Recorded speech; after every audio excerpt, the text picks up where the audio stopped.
20 years can feel like an entire lifetime, especially when it passes between two people who were supposed to share every moment. For Jacob, those 20 years felt like a fog he never escaped from. For Michael, they felt like a weight he carried everywhere he went, quiet but constant. A father and son separated not by choice, but by the complicated mess life sometimes becomes. Michael was 30 now, a quiet man living in a small town outside Denver.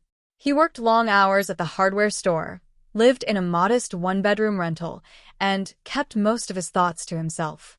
People around town said he had kind eyes but carried a sadness he never explained. They weren't wrong. He rarely talked about his childhood. He never talked about his father. All he remembered clearly was the day Jacob left. Michael was 10, sitting on the stairs with a backpack in his lap, waiting to go fishing like promised.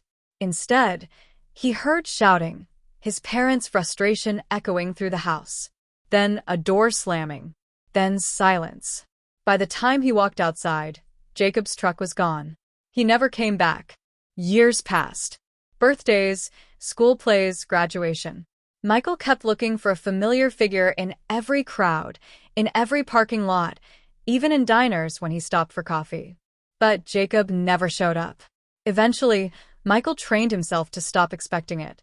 He grew older, built a life. But the unanswered question stayed. It was a cold November night when everything changed. The sky was already dark when Michael pulled into his driveway after work. His hands were numb, his breath turning white in the air. As he walked toward his front door, he froze. Someone was standing near the porch, still, quiet, holding a duffel bag that looked older than the man carrying it. Michael's heart tightened. He wasn't used to visitors, let alone strangers lurking in the cold. "Sir?" Michael called out cautiously. "Can I help you with something?"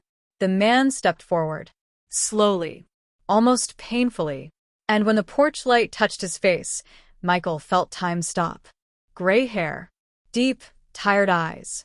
A face older than he remembered, but unmistakably familiar. "Michael," the man breathed. "It's me. It's your dad." Michael felt something inside him collapse. His keys slipped slightly from his hand. The world seemed to tilt, the cold suddenly sharper. He stared at the man, at the father he hadn't seen since childhood. Older, thinner, more fragile than he ever imagined. He took a step back. Why are you here?" Jacob swallowed hard, his voice trembling. "I didn't know where else to go. And I couldn't stay away anymore." Michael didn't say a word. The storm inside him was too heavy, shock, anger, grief, confusion, all tangled together. "I thought you were dead," Michael whispered. Jacob let out a sad, almost broken laugh. "Son, I might as well have been." Neither moved. The cold wind moved around them, rustling the dead leaves along the driveway. Michael wanted to yell, to demand answers, to tell him how much it hurt. But the words didn't come. All he could do was stare at the man who had once lifted him onto his shoulders, taught him how to skip stones, and then disappeared without a goodbye. Jacob lowered his head. "I know you don't owe me anything, not even your time. But if you'd let me, I'd like to explain." Michael hesitated. Every instinct told him to shut the door, protect his heart, protect his peace.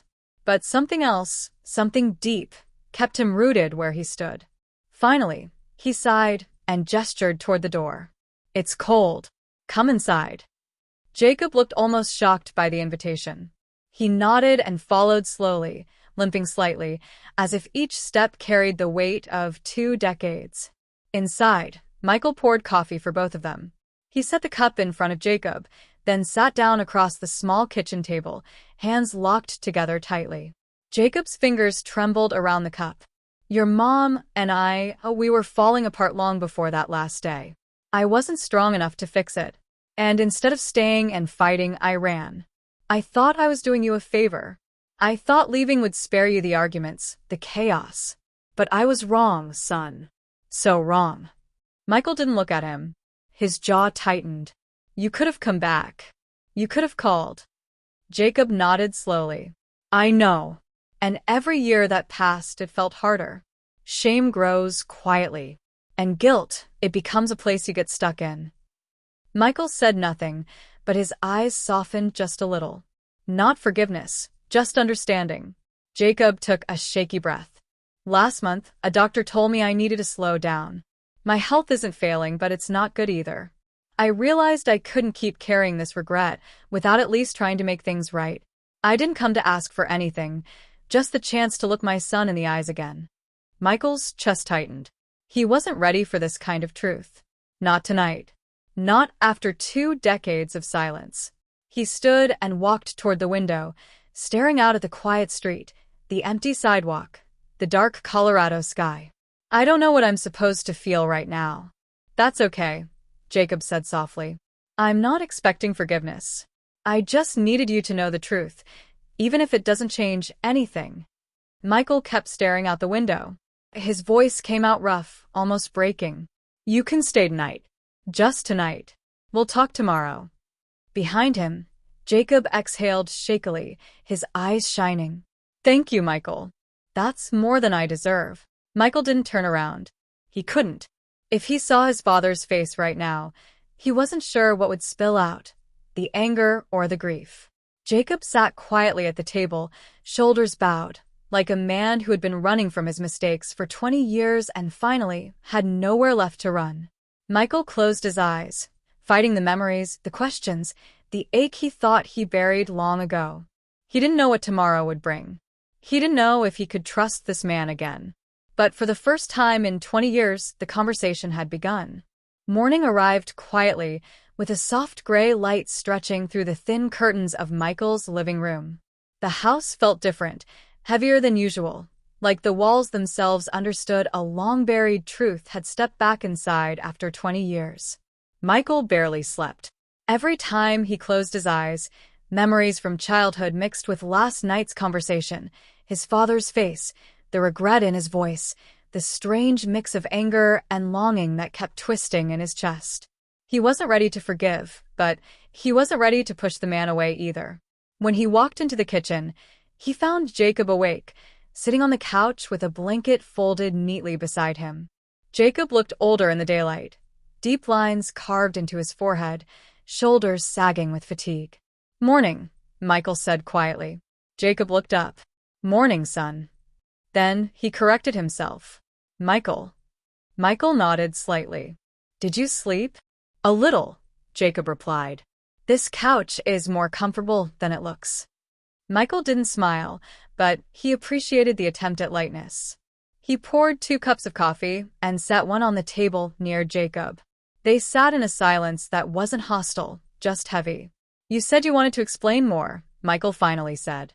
Jacob nodded, wrapping his hands around the mug like it was the only warm thing he owned. I owe you the truth. All of it. Michael leaned back in the chair, bracing himself. It started before you were even born, Jacob began. I made mistakes. Big ones.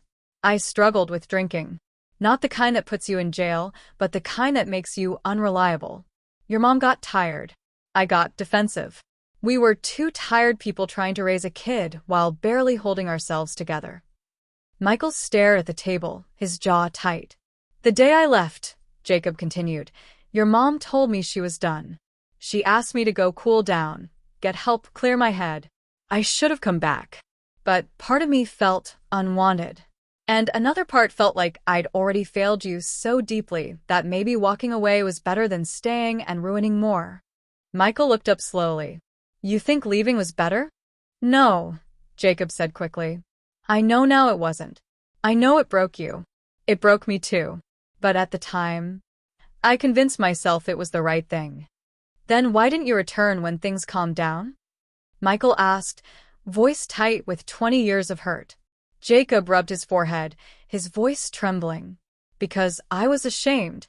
Every month that passed felt like another nail sealing the door shut. I told myself you were better off.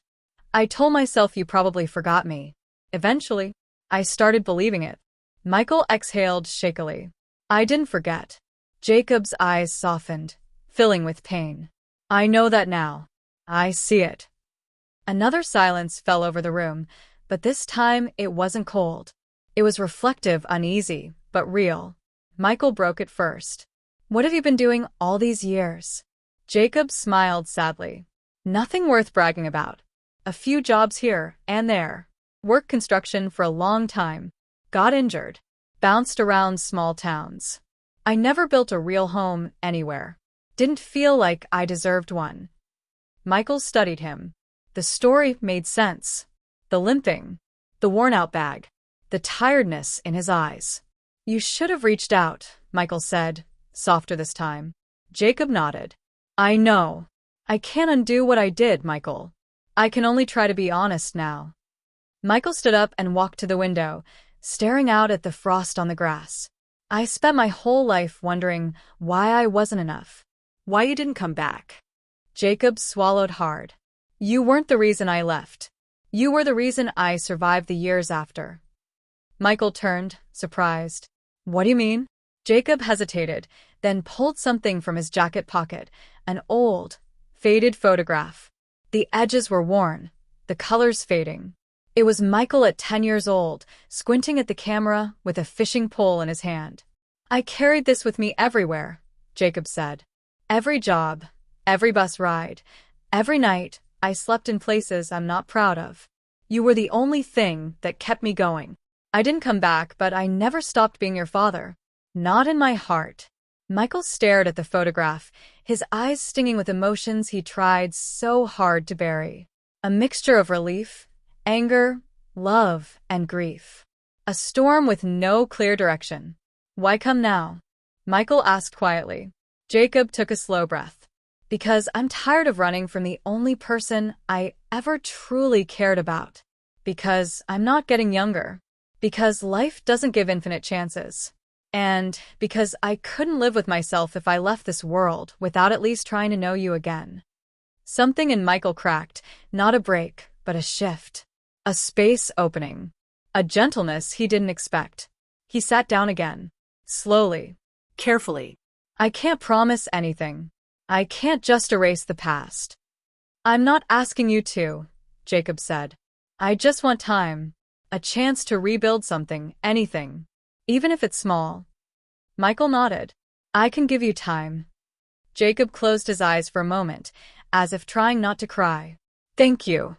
They sat for a long while, sipping coffee, letting the tension thaw little by little. Then Michael said, if you're going to stay for a while, we'll need to get you a doctor appointment. And maybe some better shoes. Seems like you're limping. Jacob chuckled softly. You noticed. I'm not blind, Michael said, trying to hide a small smile. Jacob's voice softened. Michael, whatever happens from here, I want you to know something. I'm not leaving again. Not unless you ask me to. Michael studied him carefully. For the first time, he believed him. Good, Michael said. Because I'm done watching people walk out of my life. Jacob nodded, emotion thick in his throat. You won't have to watch me walk away again. The morning light brightened, touching both their faces. The house felt different now, not heavier, but fuller. A father and son, finally willing to rebuild something broken 20 years ago. No promises. No guarantees. Just two men, sharing a table, choosing loyalty over distance. And for the first time in both their lives, the future didn't feel empty anymore.